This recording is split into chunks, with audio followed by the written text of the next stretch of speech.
please do keep talking about the opportunity and encourage people to um, join us. Also, in my housekeeping, we have a task we're going to ask you to do at the end of today's session. So if you have not yet found the game guide in the back of your book and picked out a game you want to talk about today, it starts on page 187. And what we're going to invite you to do is pick one of the games back here that you think would be fun to play or that you remember playing, just whatever really strikes you as fun. And we're going to talk about those at the end of the session today. The themes for today's book club focus on inclusion and leadership, and how this section is really more about how you can set up the expectations, the parameters around how you play in your program, and how you can set those up to encourage, to help youth, to support them in developing leadership, and to be inclusive. So it also is the first section in what they call the well, I guess we talked a little bit about them, the big changes, the little things that you can do that are going to have big changes for youth. So there's a little bit more about that in this section also. Some highlights from what we talked about in our first session, since it was a month ago. I'll just go through this kind of quickly. Play has benefits, physical, emotional, and social, for youth and adults. And I'm going to keep emphasizing that as adults, we need to play also, that it's not just something that is necessary for children. What we get out of play changes as we age. The real benefits that are important to us change, but all of our bodies need play for brain development and for keeping physically healthy bodies. Just moving and play is important, even as adults. Play is sometimes structured and sometimes unstructured, and both types of play are important. But one of the things I think is really important is that play is voluntary. You can tell a child that they have to join in a game, but you can't make them play. You can make them participate if that's what your expectations are, but play is always voluntary. Kids and adults decide if they're going to play, and they can decide not to for any number of reasons. But what we also want to emphasize is that we all reap benefits when we choose to join play, and when we make that decision to relax into the play. We also talked about playing helps adults develop authentic, caring, consistent relationships with program participants, and it's a good way to build relationships. And we know there's lots of research about how important positive relationships with adults are. In this section, we're going to be talking a lot about relationships between peers as well, which are also important to youth, but I don't think they're quite as important as those positive relationships with adults are, in terms of being protective factors that help youth when they're at risk. Those adult relationships are really key. Peer relationships are important, but positive adult relationships can meet a lot of the needs that young people have. And they only need one or two close peer relationships to really meet those needs. So the title of this week's book club was Let's Start Playing, and we're going to really start thinking about how to get the play started. And one of my favorite sections in this is in chapter 3 when Lamar is let me find the page number there.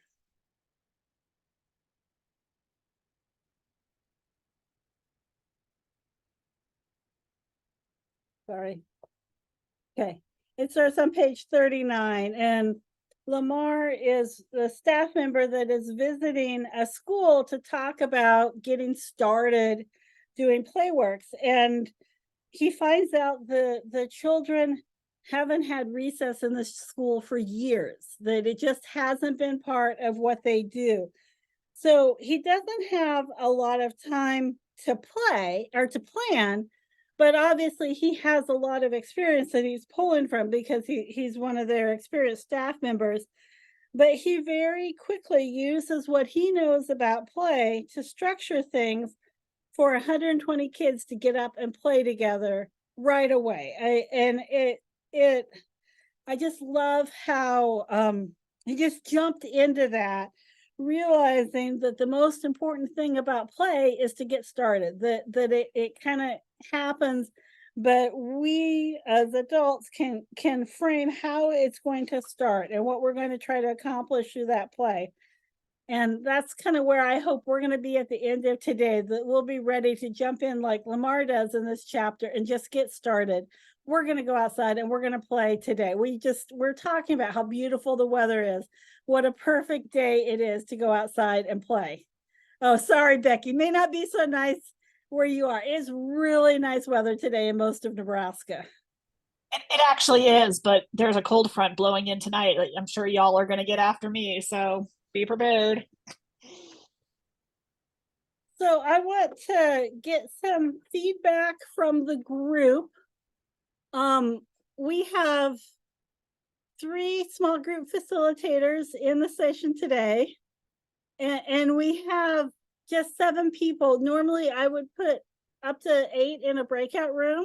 So do we want to just stay together? Okay, then facilitators, and you know who you are. The last person to put their finger on the nose gets to facilitate today. All right, Laura, you're up.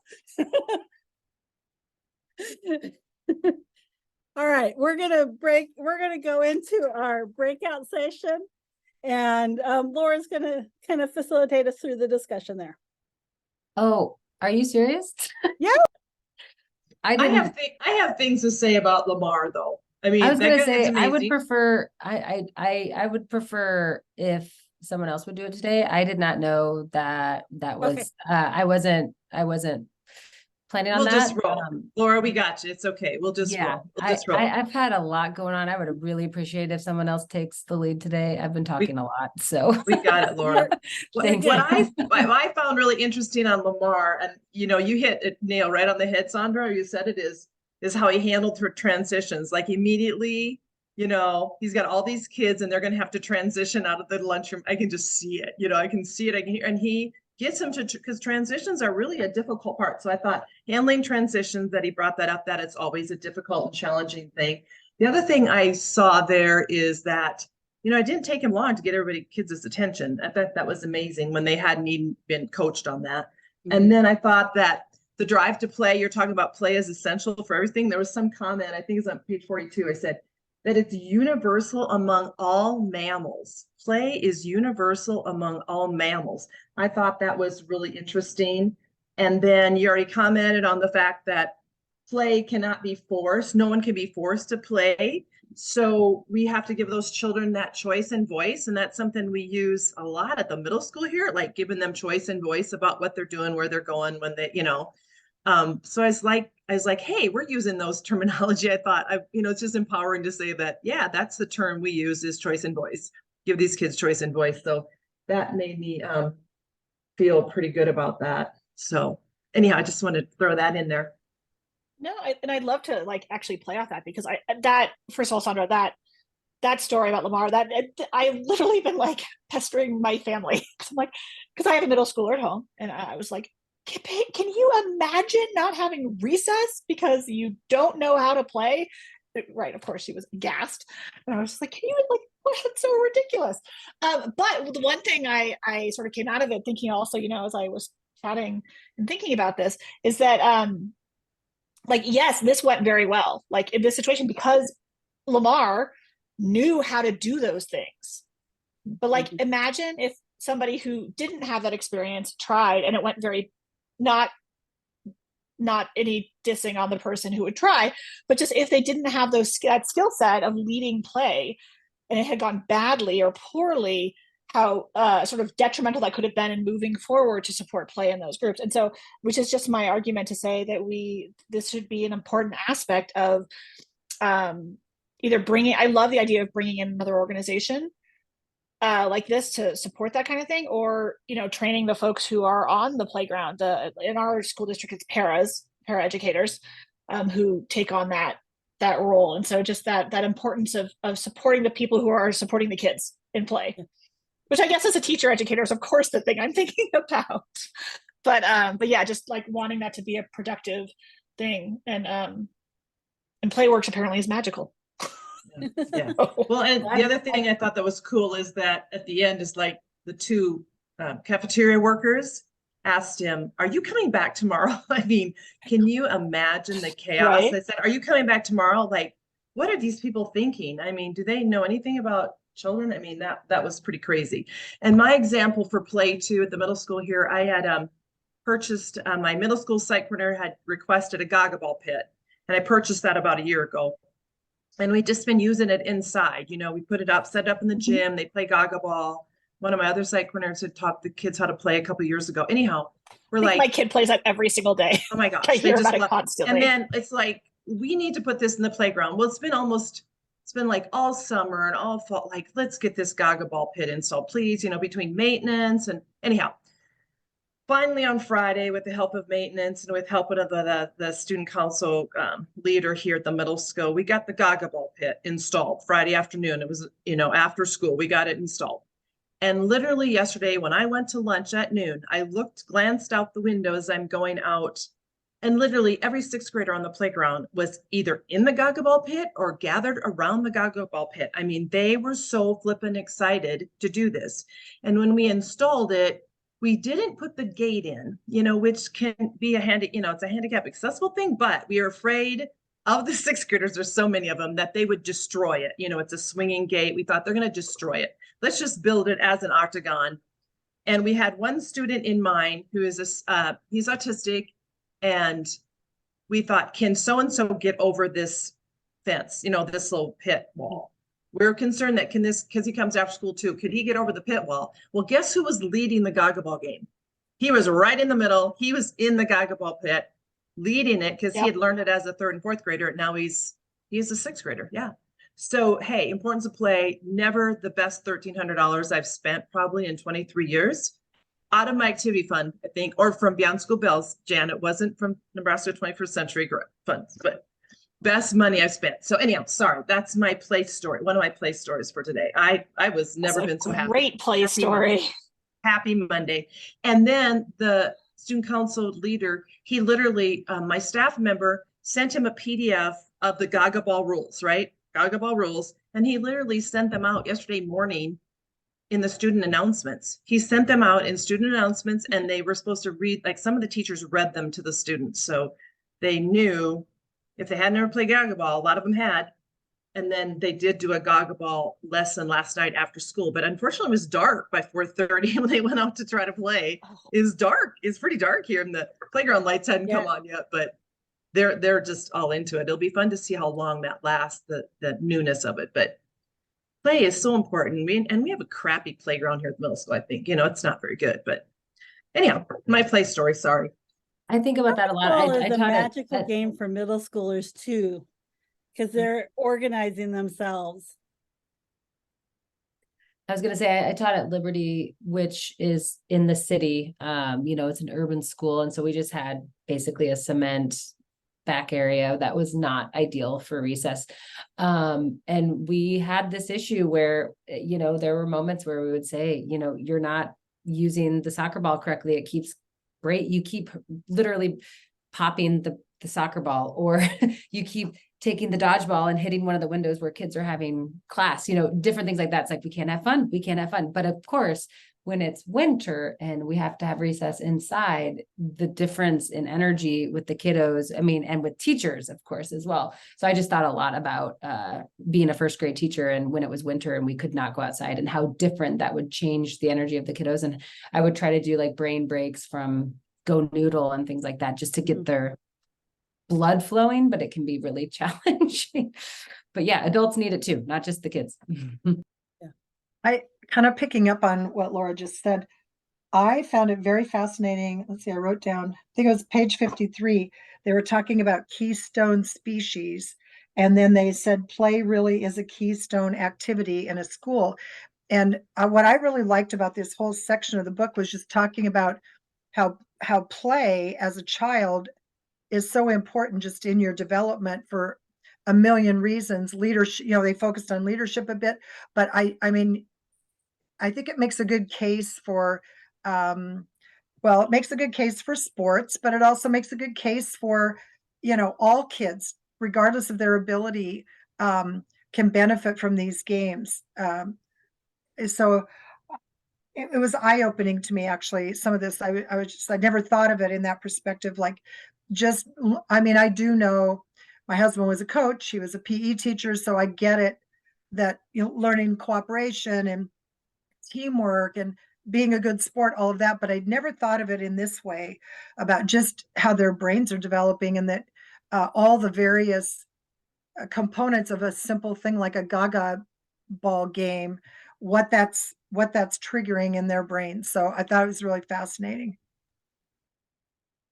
And Sandra, Go ahead. Go ahead. I didn't really know how to answer this first question. It talks about what norms are embedded in how games are played in our program now, talking about the social norms, Sandra. I don't know.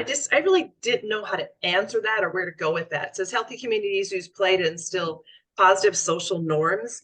What norms are embedded in how games are played in your program now? That kind of stumped me, and I just wanted to go to the next question because I really didn't know how to answer that. Do you guys have input on that? I have one answer, but I think Becky's ready to go. Sorry, I get very excited when I have a thought. Well, it's just, I don't know that I haven't. Well, I do have some answers, but that wasn't really my point. So Sandra and I are actually at our state staff are doing this, or reading another book, Whole Child, Whole Life, this one. But one of the things that, and we've had the author come to a couple of our meetings, but one of the things that they were talking about in that the other author was talking about was just the challenges of the social development of kids who experience the COVID pandemic are, I don't want to say behind, because I really don't like that deficit framing, but they are a little delayed and a little not quite as advanced as kids who didn't live through the COVID pandemic were. And so, and I think that plays into sort of like what we talk about social norms. I actually wonder a lot about if we sort of lost some pre-existing social norms that like live on in schools that, get passed on from year to year, and that this is actually an opportunity to develop new ones that are better. Because I think we've all probably been, anybody who's been in a school can always sort of like see like, oh, wish that would, go away, but somehow like lives, right, it gets passed on from kid to kid. So like this like, I'm actually sort of looking at this like COVID pandemic as an opportunity to break a system that's sometimes not good. And let's like intentionally, like, I wonder how we can intentionally develop some new, more productive norms that like, much like the ones that they talk about here. And so like, for example, I was trying to think to answer this question, right, which I think is actually the question, right? Mm-hmm. So I'm going to use my own kid again. Sorry. Running up to school right now, so I get to use my own kids all the time. This is not I'm sorry, my kid's a marching band. My older kid's a marching band kid. And I know this is not necessarily play, but I think this is a really cool norm. One of the things that the marching band community, I think, is really good at is even within a competitive nature, their norm is to always encourage and support the other bands. It's to always cheer them on. It's never like well, dang it, they beat us by 0.5. They're horrible. We're going to hate them. We're going to beat them next year. Like, it's never that mentality. It's always like, they were amazing and so good. And I just, like I saw the state marching band finals just happen. And in our town, we have 2 high schools, and the other high school beat us by 0.5. And my kid's high school was second place. But the way the stadium is, they go through like this tunnel, and the other band stood at the top of the tunnel when my kid's band was walking out, and we're cheering them and congratulating. And it was like the coolest thing to see. And I'm like, that's the kind of thing that we're like, we want kids to be continually supporting it. So like when I was reading this book, I love the idea of like all the different high fives, like versions. Like, oh, I could totally see doing that. But it also reminds me of how when I teach engineering to kids, I had this feels like a ridiculous practice where if a kid's thing breaks or doesn't work during a test, everyone cheers. And it was like this intentionally celebrated norm of like, I'm trying to break the idea that failure is bad. And so we cheer the kid on and go, yay, good job, you broke it. Like, right, we make it this ridiculous thing, but it really works to get kids past that like failure scaredness. Anyway, I'm sorry, I kind of babbled for a while there. I'm not actually sure I answered the question. No, that's good. And I think there was a lot of good in the school. I know from the COVID pandemic, there's all kinds of procedures and things we had to put in place. And I tell you what, we came out of that going like, we're not getting rid of that one. Like how kids enter and exit the building, washing hands, I mean, there was just all those things we had to do. And I've heard now a number of my principals say like, okay, we're going to continue we're carrying on that procedure. Same thing with after school. We're keeping that procedure in place because it was so, like you said, we had to do it. We had to get rid of the old way and we start a new way. And it was so much better. It was so much better. It was so much better. So I love that. And I love that part about good job, nice try. My game, I'm jumping all over, but I'm just going to go for it. My game is going to be Foursquare, only because my 3rd and 4th graders are in clubs today, and I'm going to be there, and Foursquare is one of their clubs. And so I chose Foursquare, and I want them to try. There is, when they have a conflict, they're going to try the rock, paper, scissors technique to solve that conflict. And then when they get out, you know how they always get out. So I'm going to have them say, good job, nice try. So celebrate that they got out instead of like, oh, I'm out and I got to go to the end of, the square 4, whatever, I'm going to have them try. Celebrating failure. Celebrating failure. Good job. Nice try. Like clap. Good job. Nice try. And then I'm going to have, there's an alternate version where you pick an animal, you pick a color. So when it gets hit to you, if someone says blue, then you have to say red or green, and if you repeat a color, you're out. So I'm going to have them try that version of Foursquare. So that's what I'm going to do. That's what I'm going to try out today. That kind of answers this question too. I'm going to try that out today with one of my leaders that's leading that club. And then I think it'll feel better about failure. Your example about feeling good about failure. I've always said, when I work for Extension, you learn more from a red ribbon than you do from a purple ribbon. You know what I mean? You learn more from failure than you do from your success sometimes. And I think these kids need to be able to handle it. I think they need to be able to experience failure and grow from it, learn from that. So, okay. And I think it's really important in the current climate that we live in. I mean, we have a former president who will not accept that he lost an election. And so children are listening to what adults are saying. And, now we've got instant replay on, like professional sports or whatever. And so sometimes they'll overturn. And I think maybe we've got a little too far that way where you can't appeal everything. And it's like, if you lose, you lose, you know what I mean? Like, I think sports or games is one way to kind of work through that, somebody is going to win and somebody is going to lose, and that's okay. I don't know. I just think it's kind of crazy. It's kind of crazy right now in the same way that the pandemic was so crazy. I've heard people talk about kids that were like preschool age, especially the beginning of the pandemic, and they're wearing masks. And they said it's so vital for children to be able to see expressions and interpret, oh, that's a happy face, or that's a sad face, or did I said something that made them frown or whatever. All of that, they missed all of that. So there is a lot of, I don't want to say making up, but I mean, there's more ground to be covered for kids, because I think no matter what age, even adults, everybody was affected by the pandemic. And so there are some things that need to be revisited. I love the conversation about break those old norms and, you know, make new ones, better ones if it's necessary. I think that is a great way to look at the time we're in right now. Like, okay, that is not acceptable behavior, or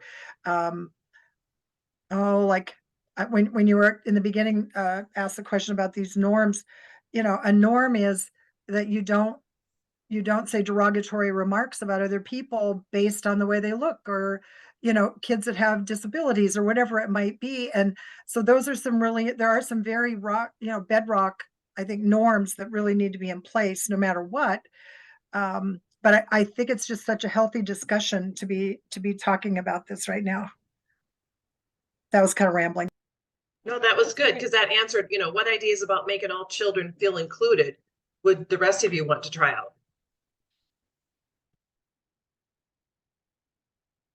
I was thinking about what the story you shared at the beginning, Lorna, about, you know, you had one student in particular, you were wondering, is this student going to be able to successfully use the Gaga ball the way we decided to set it up? And you were, it tells me that one of the norms in your program is that anyone and everyone can play, because you were worried about it. That's one hint that that's an important norm in your program.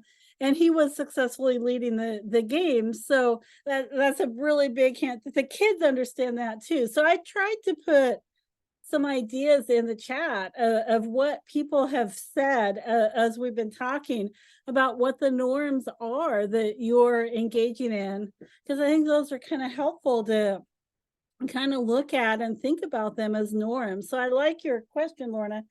How do we, what are the norms that make everyone feel included? And Jan had the comment about what you say and how you use your words. Just that idea that anyone and everyone can play. Those are both examples of norms that make it possible for everyone to be included. Any other ideas to add to that list? I like the idea in the book, and I may be like hijacking the idea a little bit, that basically anyone can lead. That like leadership does not mean it's the loudest kid who's the most enigmatic. That anybody can be a leader and should be given should have opportunities to learn how to be a leader and to lead. And I think about that in terms of like, you know, practically speaking, right? Like often, if a school or a club or whatever is playing like the same kind of games, and often like one kid comes out as like better than the rest, but like switching up what is being played gives chances for other kids to shine a little bit. And I think that that's a really important part in like in sort of disrupting the dynamics constantly with how kids interact with each other, to give other kids that opportunity to shine and to be the leader. Yeah, this book is very like oddly timely in my life. I have all these like great stories. Like my kid just came home from school, my middle schooler came home from school, not a leader typically, came home from school and was super excited because her PE teacher told them they could play Frisbee. And she recently joined an ultimate Frisbee team. And one of her teammates was in the PE class too. And so she and the teammate taught all the other kids how to play ultimate and then led the game. And she was like, yeah, I got to like do this whole thing. I'm like, whoa, that is out of character for what you usually get to do. And so I just like it totally well. I love that like the idea that we can like give different kids opportunities to shine and be leaders, and to have that moment. I think one thing I've been successful with, you know, they talk about the kids, it's the noisy kids, the kids cause problems on the playground, the ones that are always making trouble, like you're like, no, they're not in my group. You know what I mean?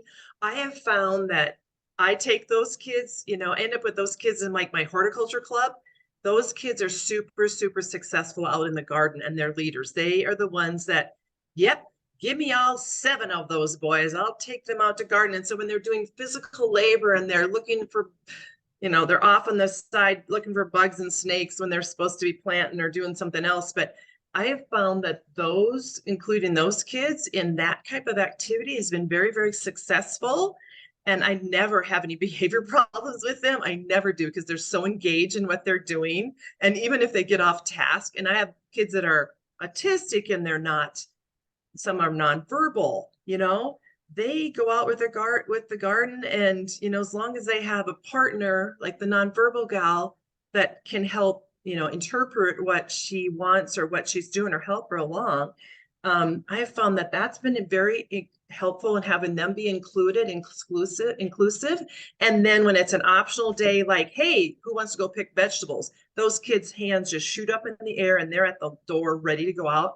And they're the, you know, the 6 or 7 that get to go pick vegetables with me during recess, you know, and that's their play. I mean, that's their playtime right after snack, but they find that important and they feel like leaders and they end up with this product that they get to take home. So I feel like that's kind of developing them as a leader, you know, and get to do something. The other kids, like they're really good athlete, sportsy kids. They don't want to go out and do that, but these kids want to, and they feel really good about themselves. And they, like I said, they never cause me any problems out there. They're just always so engaged. And so I love that about that particular activity. You know what I mean? It's not just, it's play. Like for me, it's play. And for them, I think it's play too, you know, although it's work for other people, but for them, I think that includes them and that lets them be leaders in a kind of a really different way.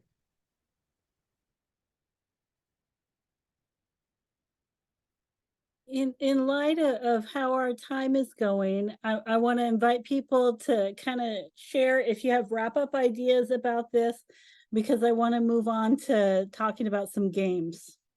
So this is last chance for ideas about inclusion, norms, anything you want to share about the section we read.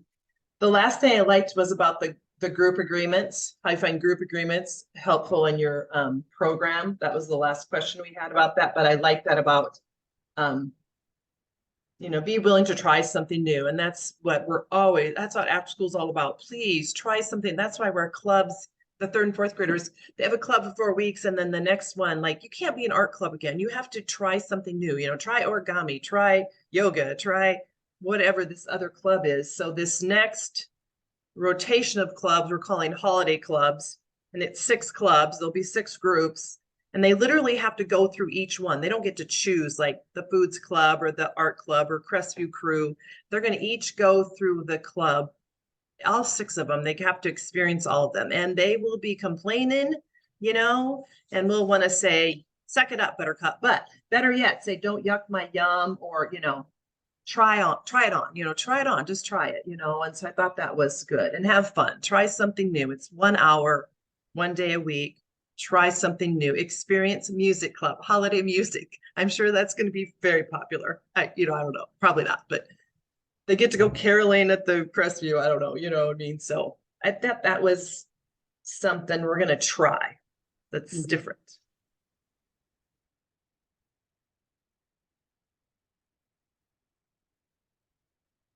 I already did my game, so you guys can go to games. Sandra, I already did my game, or do you want know more about my game? I already did my game. No, we'll let somebody else share their favorite game. Did you find anything that you were excited about? I didn't realize Gaga Ball is in here. I just opened to that page. It's on page 202. Which is so helpful because I cannot get a clear set of directions from my kid. I think it's because they change the rules, right? They do that thing kids do where they have little tweaks, and so every time she explains the rules to me, it's a little different. And so this is actually nice to have the baseline. I was excited to see that too. So anybody else have a favorite game that they found?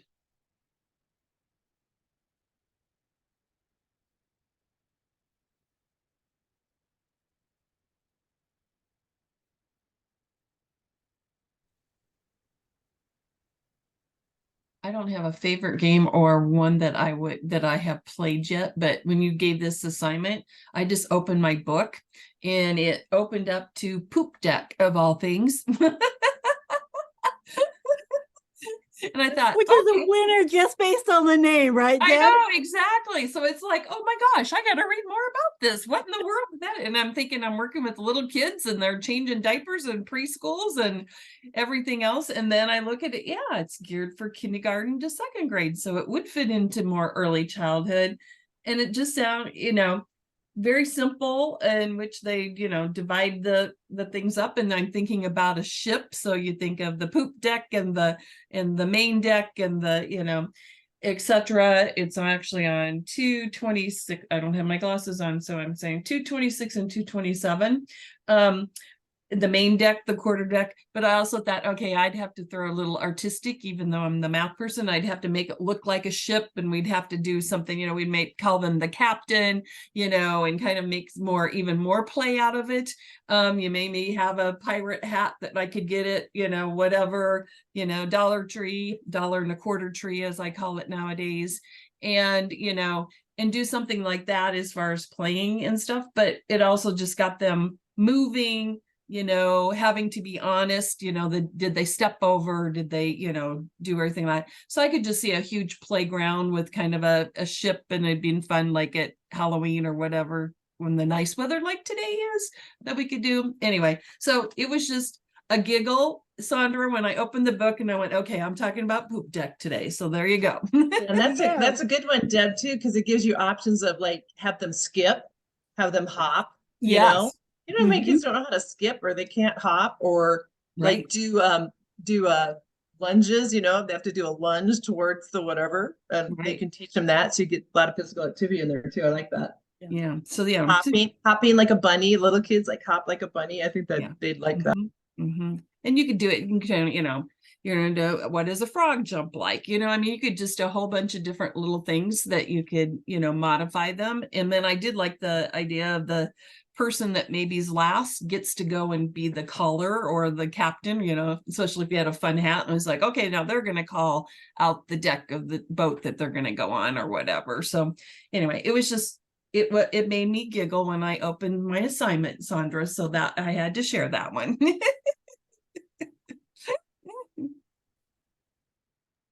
Any other favorite games?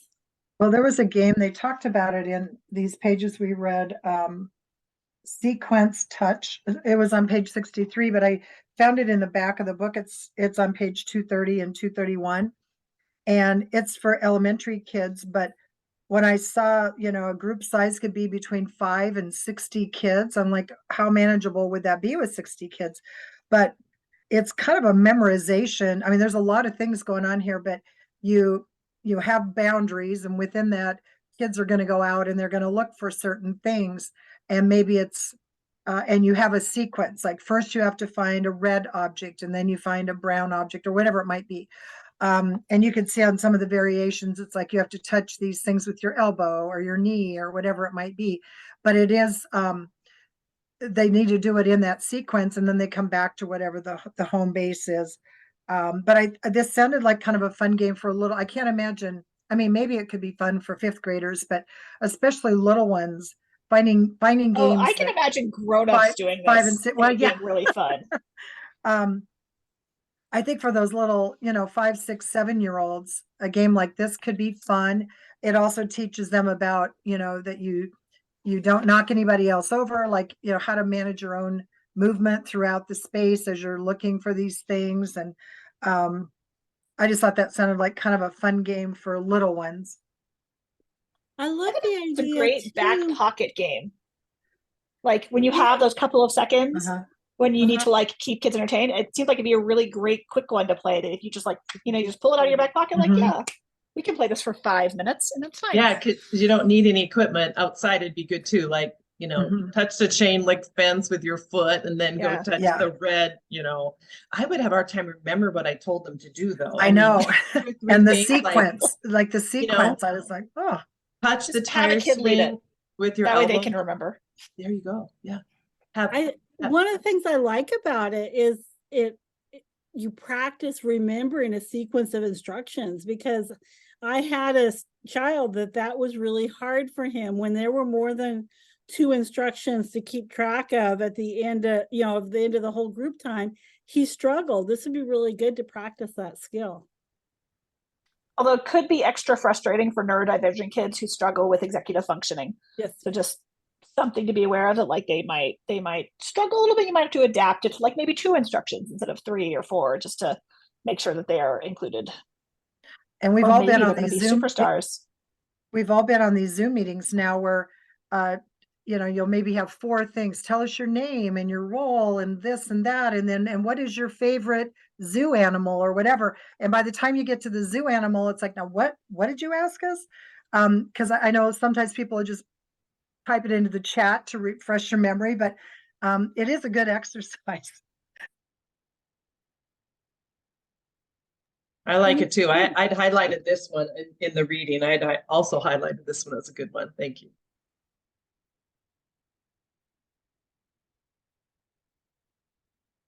Anyone else have a game? I have one I want to share. I can't remember if I mentioned this last time. My first real job was after school program staff member for Lincoln Parks and Recreation. And so I get games. I love games. I was trained first to do after school programming by the Parks and Rec department. So it has always twisted how I think of after school time. And we used to have summer playgrounds, and I was assigned to a park, and kids just showed up at the park, and we played games for 3 hours and then sent them home. And it's almost magical to think about it. Parents signed them up, they paid in advance, and the kids just walked to the park and they joined the summer playground and they played. It was organized, structured play for 3 hours, and then we sent them home, unless we were a lunch side, and then we had these really bad peanut butter sandwiches and a box of raisins that we gave them for lunch. But at least we had something to give them for lunch. So a lot of the games were familiar. The one I wanted to share is Steal the Bacon on page 237. What I love about Steal the Bacon is you divide up into teams and everybody has a number, and you call the number, and whoever has number 3, they run into the middle and they try to steal the bacon, a frisbee or a beanbag or what have you. But it's really easy to shape that game so that sometimes I try to put all the smaller kids against other smaller kids so that, you know, those short legs are running against other short legs. But you can also shape it so that the biggest kid is against the smallest kid, and give them both a challenge of how to make sure and monitor themselves so that everybody has fun with the game. And the most competitive kids you can always put against somebody else who's competitive, so that they feed each other without bowling over somebody else. But I really like Steal the Bacon because I had a lot of control over how the game went just by how I assigned numbers and how I paired them up. But I think that games that you can adapt to meet the different kids that you have, and games where you can play with a 5th grader and a 1st grader playing together, as long as that's well thought out, it's really fun for both of them, because the 5th grader gets to be the older kid, the big brother or big sister model for younger kids. But you need to prepare them for that, I think, before you throw them into a game together. But Steal the Bacon is a good one across ages. Okay, I need clarification on this. I'm trying to figure out, I'm looking, the player who gets the bacon first runs back to his or her goal line, while the opposing player tries to tag his player before he or she brings home the bacon. I don't understand. So they both run into the middle and try to steal the bacon. Somebody's going to grab it first. That person has to take the bacon back to their goal line, Right. bring home the bacon before they get tagged by the other one. So sometimes you don't try to steal the bacon. You actually are ready to tag the person Who after steals they the pick up the bacon. So they're just trying to tag Yeah. the person that has the bacon, because I'm thinking there's 4 teams here. So those 3 people Yeah. are trying to tag the person with the bacon before they get to their home base. Okay, Yeah, so got you it. get these It's a little like capture the flag. circling around the bacon. Nobody wants to touch it because Or once hula they hut. It's touch like it, they hula get hut or tagged. wall ball almost. Yeah, okay. You got it. Okay, got it. I was just not very clear. I'm like, I need to clarify this because this is another good one.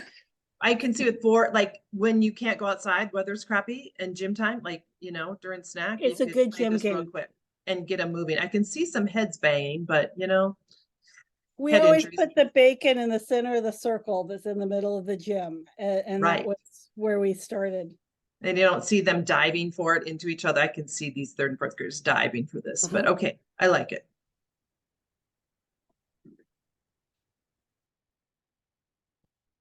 Any other games that we want? I don't want to cut anybody off.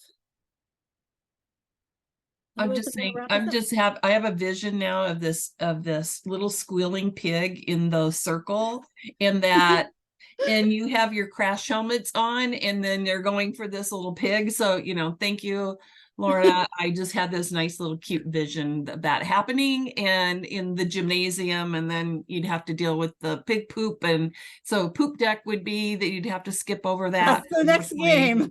So we could connect both games together. And What was the other one? The toxic, avoid the toxic sludge. Yeah.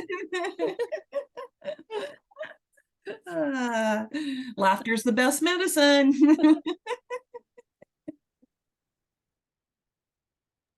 I think we all know the poop humor appeals to certain age groups. Inexplicably, but whatever. Sandra, did we answer all the questions you want us to answer from our facilitators guide? We talked about the book section for 45 minutes. That's what the goal was. So we did meet our goal. It was a good section. I really enjoyed this reading this time around. I love this one. I will say the next chapter is one of my favorites. So I think it's the next one. Yeah, I disagree. Chapter 9, it's the first one we're going to read for the next section. It's one of my favorite stories, even better than Lamar's story. I felt like in that one. And then we're going to dive into actually talking about group agreements. That was kind of the last page of this section. On page 77, they had some group agreements that they use.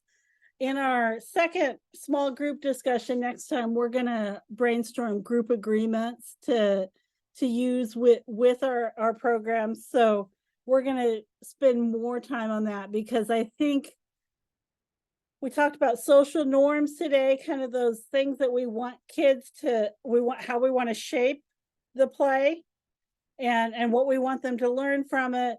Group agreements is one way to frame what it is and to lift up what those norms are for your group. So we'll dig more into that next time. The next one's interesting. Yeah, it is good. Conflict and competition. Yeah. Ooh, I'm liking that. Lorna, I thought you might like that one. Physical activity, competition. Okay, here we go, baby. Yeah. I have a hard, yeah. Okay. This will be a good one for me to read. This will be a good one. It's like 178 to 117. So get your reading hats on. Yeah. So we really were trying to think about how we can try to set up experiences to help youth develop the skills that we want. And specifically, we were talking about including others and being good leaders. I think we had some good discussions about that today. I think I already said everything else. We're going to talk about group agreements. We're going to be focusing on conflict and competition. December 5th is our next section. And I'm going to try to get some more people to join us because I know I've talked about it with a lot of people, but we didn't have more people joining the actual book club. So I'm going to try to do some promoting before we meet in December. But otherwise, thank you, everyone. It was a good discussion, and I had fun hearing about games. Some of them that I love. I put some links in the chat if you want to download chat about how to play Gaga Ball or how to play Ultimate Frisbee, because those are both near and dear to my heart games. Well, now they've taken over my life, so. Yep. I'm supposed to be a parent game tomorrow. In Ultimate Frisbee? Yeah, this is this is not going to go well for me. Well, the parent strategy is you position yourself on the field and you don't run back and forth. The other parents play with like the adult league in Boulder. They are very intense people. I'm like, I don't think I should play. I'm going to get like run out. Talk about including the person, right? Like, you have to include me. I don't actually know the rules very well. I've never played. Anyway, this will be Can entertaining. you like bring snacks or drinks or something? That's what I'm hoping. I'm like, can I be like the cupcake person at the Like end? the snack mom. There you go. Yeah. Like, I can throw the disc, but I've never played it. So anyway, I'm Well, very you'll be intimidated okay. by the other parents. Have fun. Wish me luck. Good luck. Wear comfortable shoes. Maybe Don't it'll hurt snow. yourself. Don't I'm hurt secretly kind of hoping it'll snow and it gets canceled. Ooh, ultimate frisbee in the snow. There's no ultimate frisbee in the snow. They're like, nope, too slippery. Yep. They don't even let the kids do it. So, especially on the artificial fields. Anyway, so Thanks, everybody. Thanks thanks everyone. See you next month.